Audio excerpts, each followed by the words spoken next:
Après la petite touche de culture et nos amis du patois sartois, on va parler maintenant sport avec Damien Provost, qui est un pongiste professionnel. Bonsoir Damien. Bonsoir. Alors Damien, la grande originalité en fait, parce que c'est vrai qu'aujourd'hui les gens ne pensent pas qu'on puisse être professionnel de cette discipline, c'est que vous jouez aux États-Unis, dans ce qu'on pourrait peut-être appeler la NBA du tennis de table. Oui, quand on parle NBA, bien évidemment, c'est une référence faite au basket. Hein. Oui, c'est ça. Ils appellent ça donc la Major League Table Tennis. Ouais. Donc, ça va être la deuxième année qui va commencer en septembre. C'est une personne en fait fan qui aime beaucoup le tennis de table, qui a d'être milliardaire, qui a lancé ça et qui voulait développer. Donc, ils ont fait des super trucs là-bas. Et donc, je jouais déjà avant, mais des tournois. Et là, il y a une ligue pro qui s'est lancée. C'est très cool. Donc, c'est énorme. Ça veut dire qu'il y a des capitales, New York, San Francisco. Il y a San Francisco. Moi, je joue pour Chicago. Donc, il y a Miami. On a Charlotte. Donc, San Francisco, Houston, Seattle, Portland. Voilà. Et donc, le but, c'est de grossir un petit peu chaque année pour eux. Mais c'est vraiment... en assez peu de temps, en fait, ce qu'ils ont fait, c'est super pro en termes de visuel. Et Alors, je crois savoir qu'il y a pas mal de joueurs européens qui participent à ce championnat. Quelques Français aussi ? Oui, il y a quelques Français. D'ailleurs, il y a Emmanuel Le Besson qui a rejoint mon équipe de Chicago. Donc, on jouera dans la même équipe tous les deux. Donc, champion d'Europe en simple en 2016. Donc même pour moi, c'est assez cool de jouer avec lui, même s'il est plus jeune que moi. C'est quand même...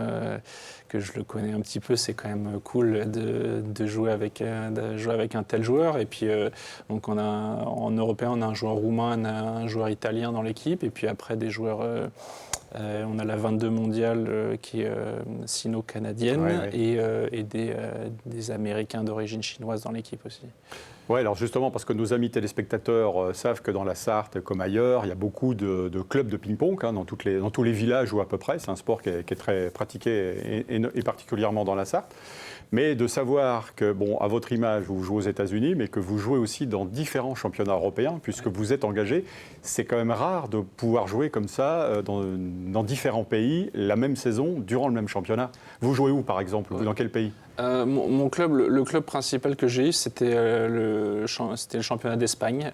Donc on était en première division, on a fait vice-champion d'Espagne, ce qui était vraiment un super résultat. J'ai joué donc dans British League aussi, donc championnat anglais. Voilà, le Royaume-Uni. On a été champion l'année dernière. Cette année, on n'a fait que seulement le Final Four. Donc là, j'ai fini la saison il y a une dizaine de jours en Bulgarie. On a été vice-champion du championnat bulgare. J'ai joué un petit peu en Pologne, un petit peu... en fait, vous êtes un vrai globe-trotter. Ça veut dire que tous les week-ends, vous êtes parti changer d'avion. Il y a très souvent, je fais très souvent 2 pays différents, en plus de la France, chaque week-end. Donc c'est un rythme qui est soutenu, mais après, honnêtement, j'adore jouer, donc voyager tout seul, des fois, c'est un peu fatigant. Mais jouer, franchement, surtout en par équipe, tout seul, ce serait dur. Mais ce côté par équipe, de partager des choses avec des personnes différentes, et j'ai la chance je pense de toujours avoir eu des équipes avec des joueurs avec lesquels je m'entends bien.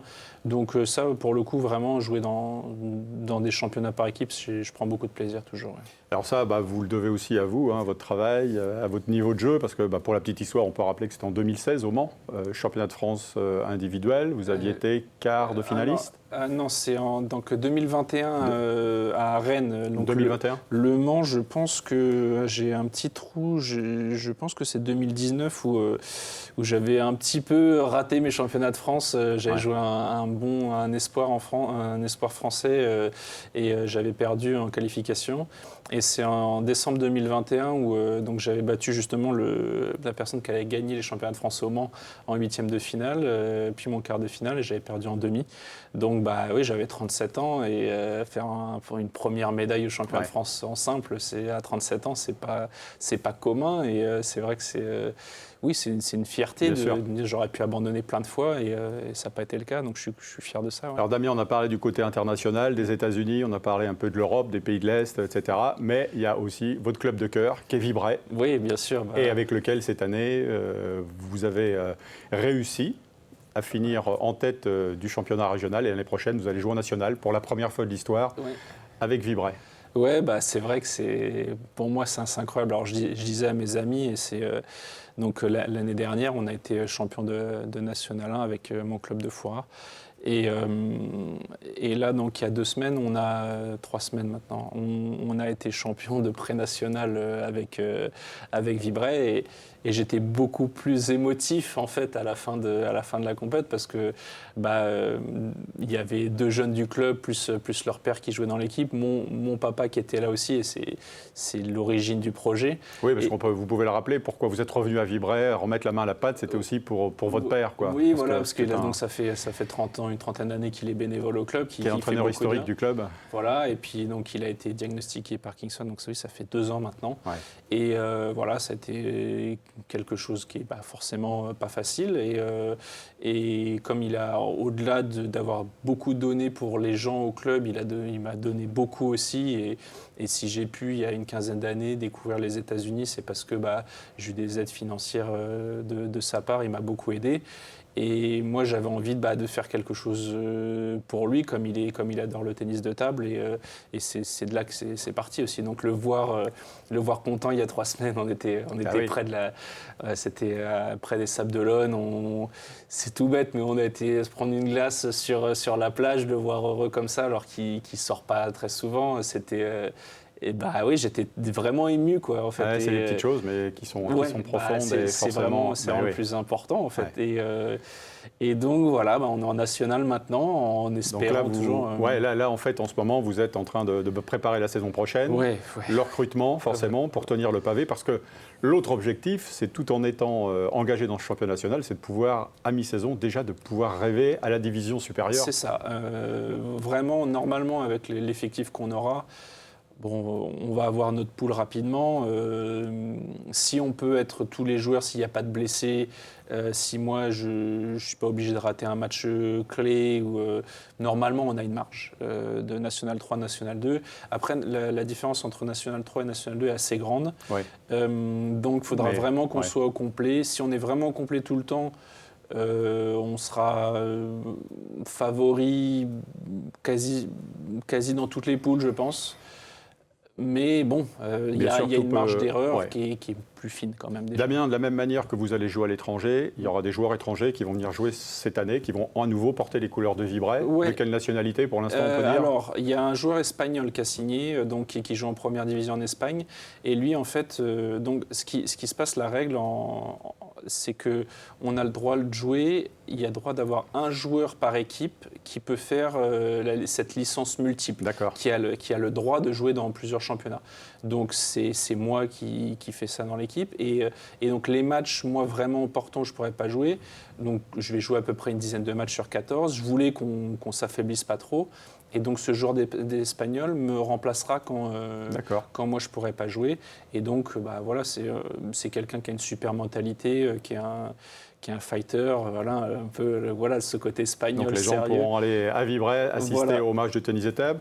Avant que l'émission se termine, il y a une chose dont je voudrais qu'on parle, c'est aussi le tournoi que vous organisez cette semaine, un stage avec des joueurs américains qui vont venir à Vibraye, vingtaine de joueurs. Oui, du 13 au 26, donc il y a 23 Américains qui viennent de la plupart de New York. Le 20 juillet, on a un tournoi, mais c'est un tournoi d'été, donc on n'a même pas besoin d'être licencié, donc c'est ouvert à tous. C'est vraiment un camp d'entraînement, là, on peut dire, pour les joueurs que vous allez encadrer avec quelques-uns. Voilà, donc c'est pour faire ça, pour que les gens les Américains puissent faire des matchs avec les Français.